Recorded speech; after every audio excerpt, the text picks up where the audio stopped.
Hello, everybody. This is Paul Nison with Torah Life Ministries. We are reading the Bible every single day. We are reading Genesis 27. That's what I'm going to be reading right now, the blessing of Jacob.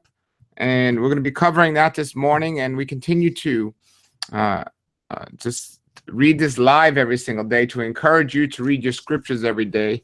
And I pray everyone understands the value of the Bible and the importance of our Creator's Word, and we desire to get into it every day. So we're starting the day off early, reading the Word with you all, and we got a good chapter here to read, and we're getting a clearer understanding of the Scriptures and the meanings of the Scriptures by going through it from the beginning and covering it all.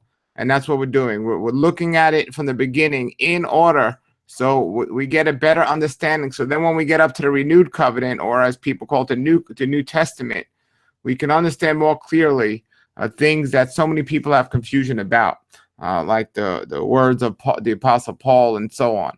So good morning to everyone out there. We're going to be reading chapter 27 of Genesis, if you want to turn there now. And it says here in verse 27:1, "And it was when Isaac was old, and his eyes were dim, so he could not see. He called Esau, his eldest son, and said to him, 'My son.' And he said to him, 'Here I am.'"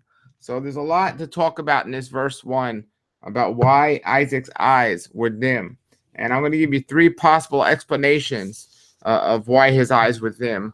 You could think about this, and these are just possible explanations. There could be more explanations, but these are some that could be likely. And these are common thoughts of people that have studied the scripture for a long time that think what they might have been. And it says, in the last chapter we saw in verse 26, it says, "And Esau was 40 years old when he took for wives Judith, the daughter of Baraim the Hittite, and Basmat, the daughter of Elon the Hittite. And they were the wives of the source of bitter spirit for Isaac and Rebekah."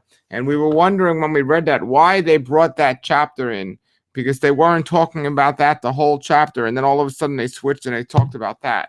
Well, when we look at Isaac's eyes being dim, some people believe the eyes were dim because it was from the smoke that these wives were creating through their pagan worship and their sacrifices. And as the smoke risen, it made Isaac's eyes dim and almost blinded him. So that's one of the thoughts or possibilities from people that read this for a long time, and that's why they mention that in 26. And then it says here, another explanation is when Isaac was bound on the altar, and it says, and his father was to shout, about to slay him. At that moment, the heavens opened, and the ministering angel saw it and wept, and their tears flowed and fell upon Isaac's eyes, which that thus became dim. That's more of a theology, a thought. I think the other one reason is more practical, but that's something that's been discussed over the years of why his eyes were dim. And then another explanation was that they became dim purposely, just in order so Jacob can receive the blessing, that was the plan of Yahweh the whole time. And regardless of what the reason his eyes were dim, and it could have just been old age. You know, he was getting up there in age, and as we see in the next chapter, where he says in verse 2, he says, "Behold, now I am old."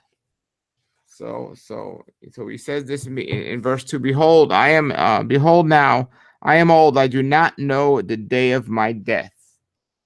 And this being said, this reason here and understanding is within usually when somebody's parents dies, within a couple of years of that, they start thinking about death themselves more seriously, before or after. And here we see his mother died, I think, 5 years before this situation, or not this situation, but his age. So his mother died, I believe, at let's see here, the age. I think it was. So his mother died at when a person approached the age at which his parents died, he may well be anxious, well, maybe by 5 years before and 5 years after. Think about death. Isaac was then 127 years old, and he said, perhaps I shall only reach the age of my mother who died at the age of 127. And now within 5 years of her age, therefore, I know not the day of my death. So I only may only reach the age of my mother or the age of my father. So this is a common reason why he said that, but we know he was old, so the eyesight could have been due to old age. So reading along here, it says in verse 3, now take, I beg you, your weapons. So he's speaking. Well, it says in verse 1 that he says, and he called Isaac, his eyes were dim, so he could not see. He called Esau, his eldest son, to him, my son. And his son said to him, here I am.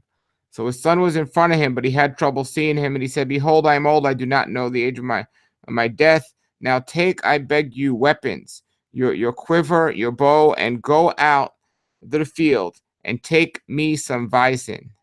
And by saying take me some bison, it could mean, which most people believe it meant, go and hunt me some bison, go and hunt. But it could have also meant, or clarifying, when it says take me some bison, that, somebody else owned this. And he's saying if you can't find bison from somewhere, steal it from somebody. And I don't believe Isaac was telling him to steal that. But we have to remember Esau was a wild man and would do anything at any cost to get what he needed, it seemed.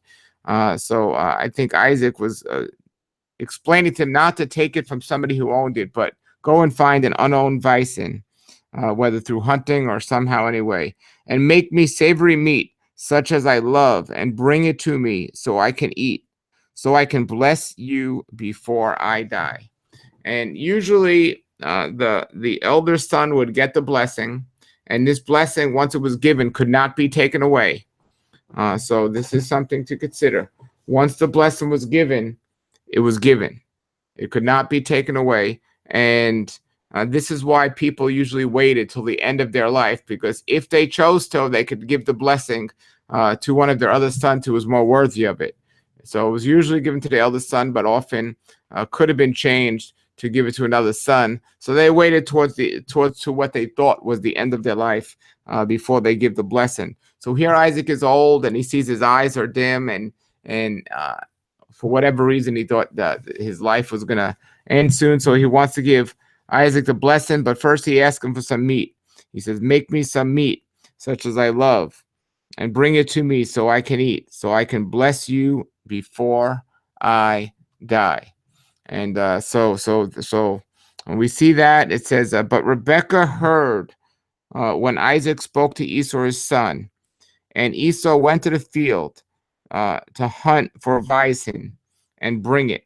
So Rebekah heard it. She might have been passing the room. She might have been in the room. We don't know, but she heard what was said. And Rebekah spoke to Jacob his son, saying, behold, I heard your father speak to Esau your brother, saying, bring me bison and make me savor meat, so I may eat and bless you before Yahweh, before my death. Now, if we recall in the previous chapter, it said Rebekah loved Isaac, and Rebekah loved Jacob, and Isaac loved Esau. If we remember that, it said that, and we were discussing that. Well, here it is. Isaac's going to give the blessing to Esau, but Rebekah steps in and says to Jacob, well, this is what your dad said is going to happen here. So there's a lot of out of order here. There's out of order of the wife following the husband. There's out of order of the husband, trusting or the deception that was done to him. But Jacob trusting his father and trusting Yahweh, his heavenly Father. There's a lot of order of Isaac listening to Yahweh, because Yahweh told him that the elder will serve the younger. So with all of this, there's displacement, and there's order that's not taking place. So people are not seeking Yah's word. They're not following Yahweh. And we will see the problems that it led into. And as we've been reading this and reading these studies from the beginning, all the problems were based on being disobedient to Yahweh. That's it.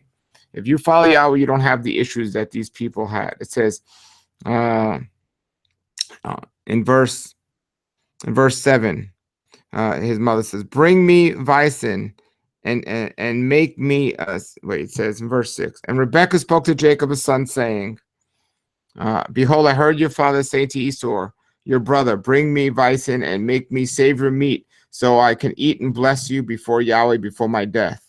So Rebekah might be thinking, she could be thinking one or two things here.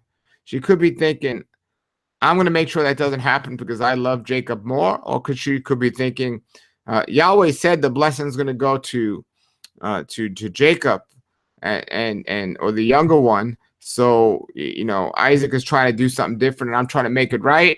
Or she should have just trusted that Yah was going to make it right. So it was a lack of faith on her part. But in verse 8, she says, "So now, my son, obey my voice according to which I command you.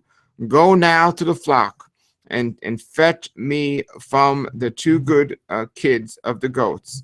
I shall make savory meat for your father, such as he loves." So we get the implication here that she was making meat for him on a regular basis. She knew what he loved, and it says in verse 10, "And you will bring it to your father, so he may eat, and so he can bless you before his death." So he can bless you before his death. And the verse here says, "There is no question that Yahweh intended Jacob to have the blessing. Therefore, Rebekah was either moving at Yahweh's behest, or he was interfering, or she was, or was interfering with some other plans of his." So keep that in mind. So verse 27, "And Jacob said to Rebekah his mother, Look, Esau, my brother, is a hairy man, and I am a smooth man. Perhaps my father will feel me, and I shall seem to him as a mocker, and I shall bring a curse, and it shall bring a curse upon me, not a blessing." So here we see a big problem. We don't see Jacob correcting his mother, saying that is wrong, it's a sin, and Yahweh promised me the blessing anyway.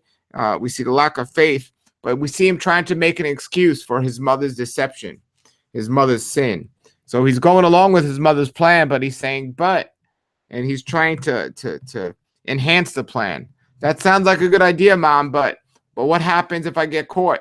He's saying. So he's more worried about getting caught than he is about listening to Yahweh's plan and trusting Yahweh. So whenever you're worried about getting caught in something and a curse be come upon you for it, that's when you need to reevaluate what you're doing and saying, maybe this isn't Yahweh's plans for this. This is a personal lesson I learned in my life and other people's lives too. It's just great wisdom. Whenever you're worried or looking at something might not be right here in Yahweh's eyes, chances are something's not right there in Yahweh's eyes, and you need to reconsider it. So verse 7:13, "And his mother said to him, Your curse will be upon me, my son. Only obey my voice and go get them from me." Verse 27:14, and here he is. So, it says to honor thy mother and thy father. And this is a question I get often. How do we honor the mother and father if they're not believers? What if they're telling us to do something that's not of Yahweh? And yes, the curse will be upon them. We're being obedient, following scripture. However, I do not believe we're to go and sin against Yahweh at the sake of the mother and father's commandment, because it says to honor the mother and father, not necessarily to submit or to yield to the mother and father, but to honor them. And you could honor them best by being obedient to Yahweh. And so if it says submit to the mother, if the commandment was to submit to the mother and father, yes, regardless of what they're telling you to do, even if they're telling you to do something that's not of Yahweh, well, then you consider the consequence is going to go over the covering. And the covering, if it was the mother and father, they would have to pay for what they told their child to do, as such is of the husband and the wife. But here it's to honor the mother and father, not to submit to the mother and father, which then in the natural order of things, if their mother and father were submitting to Yahweh, it'd be easy to honor them. But to honor them is to be righteous to Yahweh. But here it says, and he went and got them and brought them to his mother. And his mother made savory meat, such as his father loved. So Isaac went along with the plan. And as he went along with the plan here, it says in verse 15, and Rebekah took clean garments of her eldest son Esau, which were with her in the house, and put them on Jacob, the younger son. Now there's some question to what this garment might have been of, this clean garment, and why was it in the mother's house? This clean garment, why wasn't it in Esau's house? Did she just wash it and have it in the house, or was it something else, a garment from somewhere else?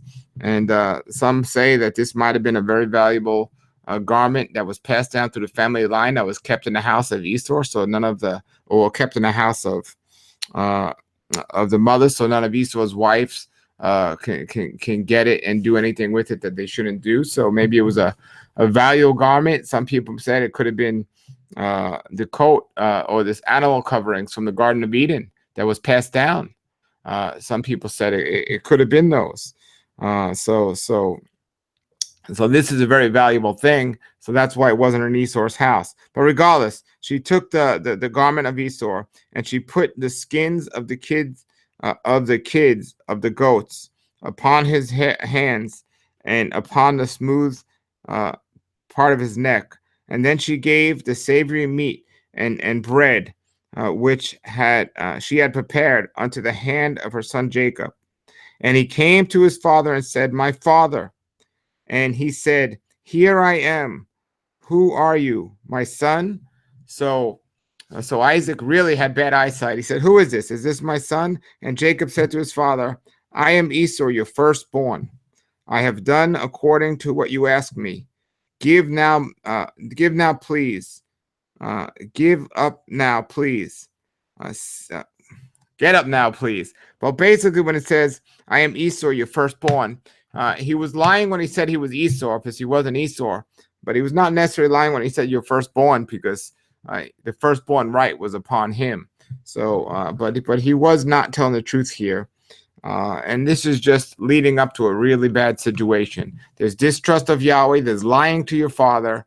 All around, the deception of the mother being out of order with submitting to the husband. There's deception with both of them of not submitting to Yahweh and trusting Yahweh.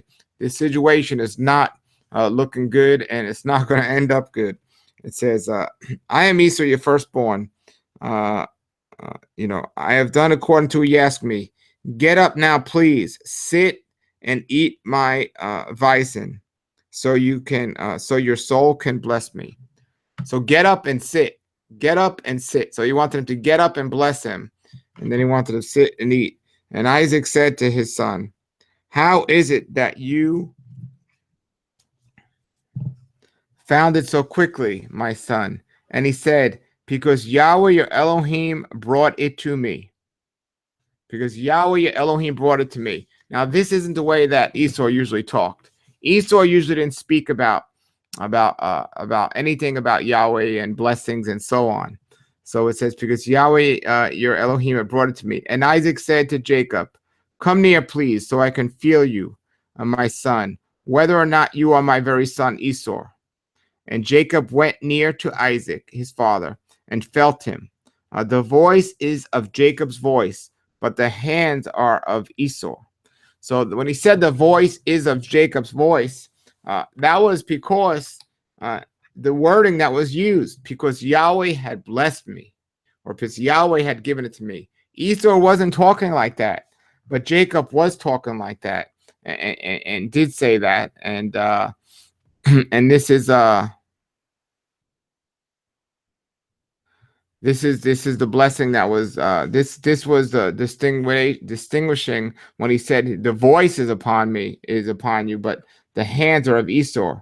And he did not discern him, because his hands were hairy, like his brother Esau's hands. So he blessed him. So he gave him the blessing right there. So the trick worked, the deception worked right there. And but it wasn't. It might have been a blessing from Isaac, but we see the consequences that came from all the deception that took place during this situation. So as we continue here, it says verse 22. Well, 24. And he said, "Are you my very son Esau?" And he said, "I am." So he already blessed him, and then he asked, "Are you Esau?" See, what did Isaac not do before anything? He's about to give this important blessing to his younger sons, and what he didn't do was pray to Yahweh. He didn't say, there's nowhere recorded here that he prayed to Yahweh, not only if this was truly a son, but just to pray about how the blessing should be and what the blessing should be and so on. And Isaac said, "Bring it near to me, and I shall eat of my son's bison, and my soul may bless you." But it already says, so we blessed him. But it says, "My soul shall bless you." So the question of when the blessing came, before or after the meal, well, that's up for discussion, because it says, "So he blessed him." And then he says, "Are you my son?" And then he said, "Give me the meal so I may bless you." And he brought it near to him, and he ate. And he brought him wine, and he drank. Now, let me stop here a second and just mention. He brought him wine, and he drank. And this is what I say, and this is what I say often about alcoholic beverages. This is the third time wine from an alcoholic form is mentioned in the scriptures. The first time we saw it with Noah in his tent, when the nakedness of Noah, or the nakedness of his wife, was seen, as we discussed. The second time was with Lot and his children, who committed incest with him. And the third time here was this deception of Jacob. So 3 times wine in its alcoholic form being used, because wine in its unalcoholic form is grape juice. But wine in its alcoholic form, the first 3 times mentioned in the Bible, it led to the nakedness or whatever else it might have been, and sleeping with the mother or whatever it would have been. It led to incest, and now here it led to this trickery here. And his father Isaac said to him, "Come now near and kiss me, my son. Come now near and kiss me, my son." And he came near and kissed him, and he smelled the smell of his raiment, or his coat, and he blessed him and said, "See, the smell of my son is like the smell of the field which Yahweh has blessed." So that's to that could mean several things here, but it very well could be this coat that was so valuable and in the house of Rebekah for safekeeping was the coat, the covered of the animal skins. And if it be so, this coat would have smelled like the Garden of Eden, maybe. And but it could have also been that Isaac just didn't. Esau didn't shower, and he didn't smell too well. And but it says here, "See, the smell is of the field which Yahweh has blessed, and may Yahweh give you the dew of the heaven, and the fatness of the earth, and the plenty of grain and wine." So now he's getting the blessing for sure. And let people serve you, the nations bow down to you. Be Lord over your brother, and let your mother's sons bow down to you. Cursed be those who curse you, and blessed be those who bless you. And now is the blessing. As we break down the blessing and we look into it, it says, "Let people serve you, and the nations bow down to you. Be Lord over all your brothers, and let your mother's sons bow down to you." The mother's sons. And later in scripture, we see the term father's sons being used. But the mother's sons here, being Rebekah, only had this one other son. And as this blessing is given, it goes completely against what Yahweh has said: the elder shall serve the younger. And it says, "Cursed be those who curse you, and blessed be those who bless you." And verse 27-30, it says, "And it was as soon as Isaac had made the end of the blessed, Jacob, blessing Jacob, and Jacob had quickly gone out from the presence of Isaac, his father, that Esau, his brother, came in from his hunting. So now here comes Esau, expecting this blessing. And he also made savory meat and brought it to his father and said to his father, let my father get up and eat the son's venison, so you yourself can bless me. See, there was no mentioning of Yahweh blessed me. He caused me to get this quickly, or Yahweh brought this to you. It was just about now giving a blessing. And Isaac, his father, said to him, who are you? And he said, I am your son, your firstborn Esau. And Isaac trembled very exceedingly and said, where is he who was taken the venison and brought it to me? And I have eaten all of it before you came, and have blessed him. Yes, he will be blessed. So understand, once a blessing was given, it couldn't be taken away. The word in scripture, your word was your bond. It meant something. It was very important, and it meant something, and it could not just be spoken and taken away. And this we see even example later on when we get up to the chapters in the future when blessings were given, and then they were they couldn't be revoked. So you need to pray about what you're blessing and making oaths, and seriously look at this before you go ahead and say certain things, and because you needed to stick to it, and there are consequences for breaking it, and they couldn't break. He just couldn't break it, and it says here, and when it says and he trembled because he knew he couldn't break it, and he knew he made a grieved mistake here. And verse 34, and when Esau heard the word of his father, he cried with a great and exceedingly bitter cry, and said to his father, bless me too, O my father. So he cried with bitterness. With bitterness he cried. Again, he didn't seek Yahweh. He didn't seek Yahweh for some comfort or for some solution or something. He said he's a bitter cry, and he said, your brother came in with deceit and has taken away your blessing. So here Isaac may be drunk at this point. Certainly had some wine. We don't know how much, but what he says certainly leads to him being drunk. Says your brother came in with deceit, which is what did happen. That's true. But he figured out it was his brother immediately. He figured it out. But he says, and has taken away your blessing. Well, that's not true. The blessing was Jacob's blessing to begin with. He didn't take it away.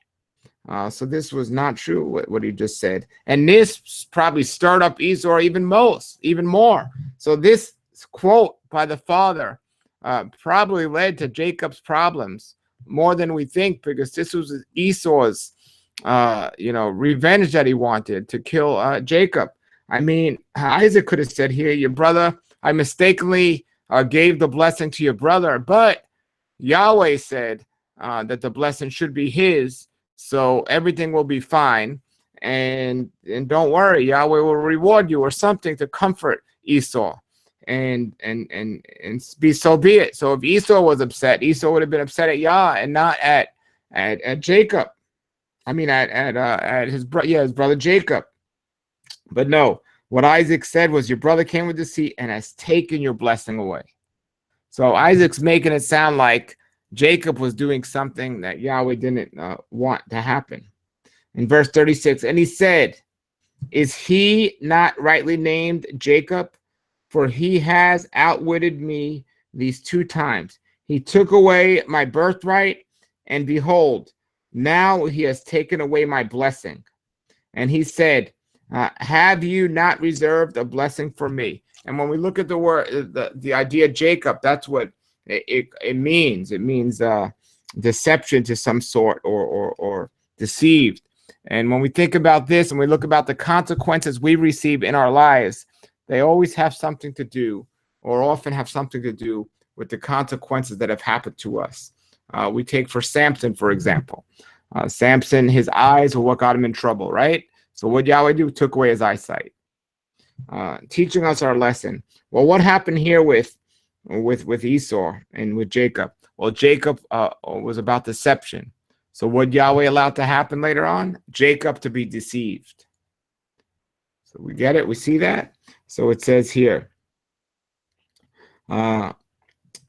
he has outwitted me 2 times. And it says here about the name. It says the Hebrew word for Yaakov means outwitted me. Outwitted me. So that's what it means. Okay. And then as we continue reading, and it says here in verse, so have you any blessing for me? In 37, Isaac answered and said to Esau, behold, I have made him your master, and I have given all his brothers to him for servants. With grain and wine I sustained him. And what will I do now for you, my son? So it says in verse 30, it's 37, it says, brothers include cousins, descendants from sons of Korah or Keturah. So this is all of the descendants, the cousins, and so on, when he says all his brothers to him for servants. So what have you now for me? What can I do for you, my son? And Esau said to his father, have you but one blessing, my father? Bless me too, O my father. And Esau lifted up his voice and wept. And Isaac, his father, answered and said to him, behold, your dwelling will be of the fatness of the earth, and of the dew of the heaven from above. And your sword will, and by your sword you will live, and will serve your brother. And it will be when you have dominion that you will break his yoke from off your neck. And we see this more in Hebrews, continues about this. It references Hebrew 11:20. So Isaac needed to be clear or safe not to mimic the same blessing that he gave Isaac. And again, we don't see him taking a moment to pray about it. Well, let me see what blessing I can give you. He didn't pray about it. And Esau hated Jacob because the blessing which was his father's blessed him. And Esau said in his heart, the days of mourning for my father are at hand. Then I shall slay my brother Jacob. And these words of Esau, her eldest son, were told to Rebekah. And she sent and called Jacob, her younger son, and said to him, behold, your brother Esau is, as touching you, comforts himself, purposing to kill you.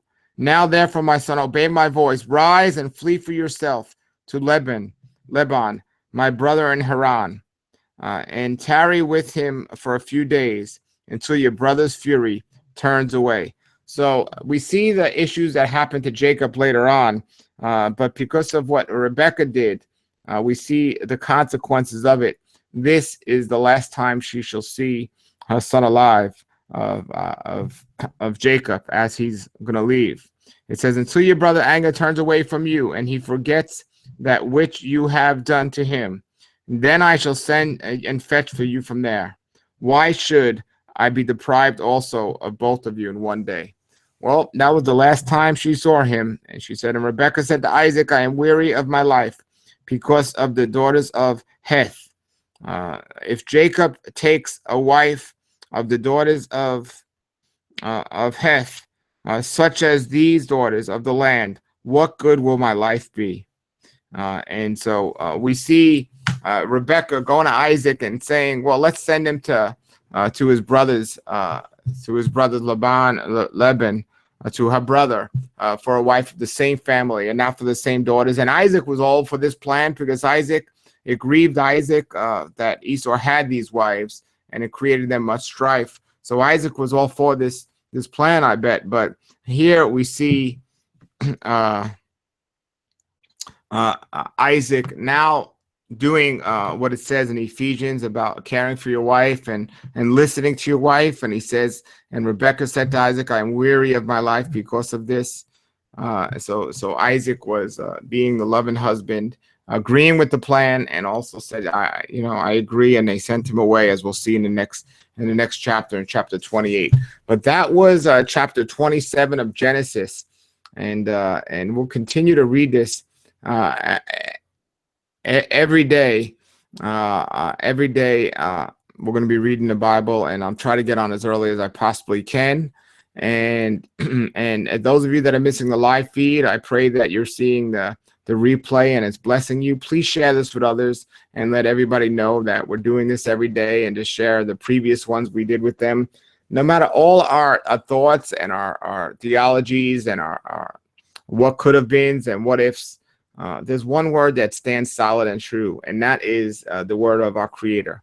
And this is something we need to make sure we read. They say what you read at the end of the night and before going to sleep, and when you wake up in the morning, is what you remember. So let's make the last thing we do at night, besides praying and speaking to our Creator, let's make it be reading His word and seeing His will and knowing His will. All right. So thank you, everybody, for listening today. And remember, as believers, there's 6 things we need to be doing on a regular basis. That is to pray, praise, proclaim, read, and repent, and submit. And now, by all means, please don't stop reading your scriptures. Continue to read throughout the day. Continue to read tonight. Read as much as you can, as much as you want, and fill yourself up with the word. All right, everybody, have a blessed day today, and go out there and proclaim the gospel to the world. And until then, shalom, shalom.